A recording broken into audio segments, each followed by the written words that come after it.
Hello. In the news this week, Dr. Rowan Williams, Archbishop of Canterbury, has called for all of us here in the UK and the rest of the world to follow suit. That this is turbulent times. We are seeing birds fall from the sky in more than one location, i.e. America and now Sweden. Obviously these are the times of, or in a biblical sense, end times is near, and I expect there will be many people, especially in the United States, that are taking that very seriously.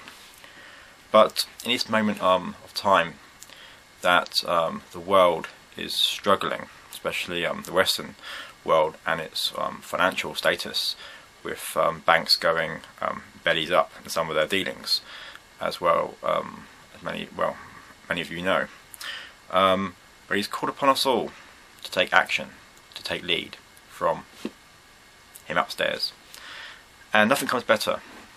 There is nothing has been written in history more accurate than not just the Holy Bible, but the King James Version, 400 years old.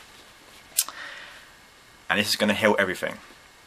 This is going to heal all our financial woes, the recession we are currently in and struggling with, and also the ongoing illnesses and new variant strains that we are seeing in the medical world.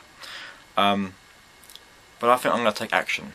I'm going to arrange quite a lot of meetings with our Chief Executive of National Health Trust, and also lots of laboratory managers, professors, etc., and make sure we can deliver the most accurate, efficient, cost-effective way in treating patients that are suffering from many kind of bacterial infections and viral infections too. And I don't think there is anything better than using this to give a good example of why you don't use it. I mean, all the hundreds and thousands of religions that are out there today and have prayed to all their gods. This has been going on for thousands upon thousands of years, and probably as soon as us humans broke away from our ancestors, the Homo sapiens, we've probably been looking to the skies for answers of how this all came about. We have a pretty good understanding of that now in these days. Taking Dr. Rowan Williams' advice and asking God for help in his financial woes. But what happens when you're praying for somebody that you dearly love, and unfortunately they succumb to their cancer, their illness? Do we then say, oh, there isn't a God? No, we don't say that.